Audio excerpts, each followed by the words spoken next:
Hi, this is Daryl Myatt from Keller, Texas. Today is Friday, October 8th, 2010. You know, if you're like me, you're probably pretty fed up with the way this administration has taken this country straight down to hell. Right? Never thought I would see America fall in such a way that it has fallen since it's been under this administration. And I want to just appeal to everyone that can hear my voice to get out there this November and cast your vote. If you're not registered, please do so now so you'll be ready to go and vote in November. I don't know about you, but I don't like the way the direction of this country is going. I don't like where we're heading. I don't like the government getting so big they own everything. You know, I want to pass this on to you. This is something written by Charlie Reese, who's been a journalist for 49 years. It's called 545 People by Charlie Reese. Okay, he's a retired reporter for the Orlando Sentinel. Okay, and I just want to give you his point of view, and I think he hit the nail on the head. He says politicians are the only people in the world who create problems and then campaign against them. Have you ever wondered if both the Democrats and the Republicans are against deficits? Why do we have deficits? Have you ever wondered if all the politicians are against inflation and high taxes? Why do we have inflation and high taxes? You and I don't propose a federal budget, the President does. You and I don't have the constitutional authority to vote on appropriations, the House of Representatives does. You and I don't write the tax codes, Congress does. You and I don't set fiscal policy, Congress does. You and I don't control monetary policy, the Federal Reserve Bank does. 100 senators, 435 congressmen, 1 president, and 9 Supreme Court justices equates to 545 human beings out of the 300 million are directly, legally, morally, and individually responsible for the domestic problems that plague this country. We didn't include the members of the Federal Reserve Board because that problem was created by the Congress. In 1913, Congress delegated its constitutional duty to provide a sound currency to a federally chartered but private central bank. Okay. Let's see. Those 545 human beings spend much of their energy convincing you that what they did is not their fault. They cooperate in this common con regardless of party. What separates a politician from a normal human being is an excessive amount of gall. No normal human being would have the gall of a speaker who stood up and criticized the president for creating deficits. The president can only propose a budget. He cannot force the Congress to accept it. The Constitution, which is the supreme law of the land, gives sole responsibility to the House of Representatives for originating and approving appropriations and taxes. Who's the Speaker of the House? Nancy Pelosi. She is the leader of the majority party. She and fellow House members, not the President, can approve any budget they want. If the President vetoes it, they can pass it over his veto if they agree to.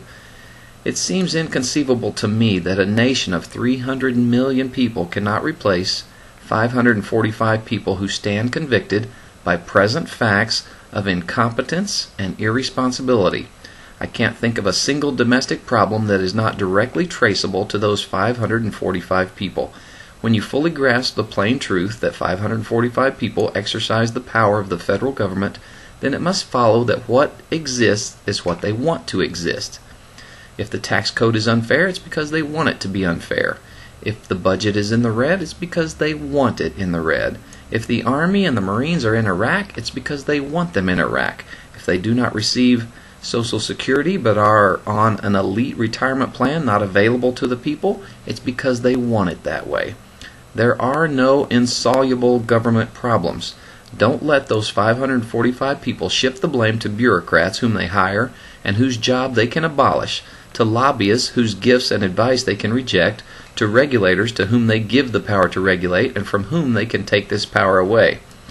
Above all, do not let them con you into the belief that there exist disembodied mystical forces like the economy, inflation, or politics that prevent them from doing what they take an oath to do. Those 545 people, and they alone, are responsible. They, and they alone, have the power. They, and they alone, should be held accountable by the people who are their bosses. That's us. Provided the voters have the gumption to manage their own employees, we should vote them all out of office and clean up their mess. Okay? Let me just give you an idea of some taxes. Sales tax, school, liquor, luxury, excise, property, cigarette, Medicare, inventory, real estate, well permit, fuel permit, inheritance, road uses, CDL license, dog license, state income, food license, vehicle sales, gross receipts, Social Security tax, service charge, fishing license, federal income, building permit, IRS interest charges, hunting license, marriage license, corporate income tax, personal property tax, accounts receivable, recreational vehicle, workers' compensation tax, watercraft registration, telephone usage, telephone federal excise, telephone state and local, IRS penalties, state unemployment, federal unemployment, telephone minimum usage surcharge, telephone federal universal service fee tax, gasoline tax, utility taxes, vehicle license registration tax, telephone federal, state, and local surcharge tax, telephone recurring and non-recurring charges. None of these taxes existed 100 years ago, and our nation was one of the most prosperous in the world. We had absolutely no national debt, we had the largest middle class in the world, and Mom stayed home to raise the kids. So what happened? Can you spell politicians? You know, I think we need to clean house. We need to change the rules in this country. We need to change the way the politicians make laws in this country. Okay?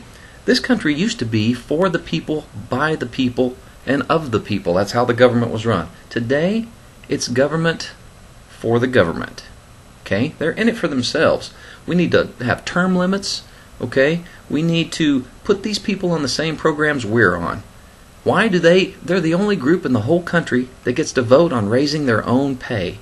Yeah, I make a motion that we raise our pay and double it this year. Oh, I second that motion. Hey, and it passes. And who foots the bill? We do. Tell you what, I'm sick of it. I'm sick of the way they're running this country straight to the ground, and I'm tired of them only in it for themselves. They're supposed to be representing us. All they're doing is making themselves rich and fat off our taxes and our sweat. I'm tired of it. 545 people. Let's clean house. Let's get them all out of there and start over with somebody new. Someone fresh. Someone who has the vision to make this country great again. Okay? Sorry to be on a rant today, but I'm pretty much fed up. And I'm tired of seeing what's happening to my beloved America. I love this country. And I pray to God He'll pour His blessings out upon us. I can't help but think of 2 Chronicles 7:14. You know that one? You should look it up. I don't have it right here. I could probably recite it, but I don't want to misquote the Bible. So, we got to do something, people. We got to do something. You know, their retirement program, they get the same amount of money that they get right now while they're working, until they die. Do any of us get that? No. Are any of them going to be on the health care bill they're trying to shove down our throats? No.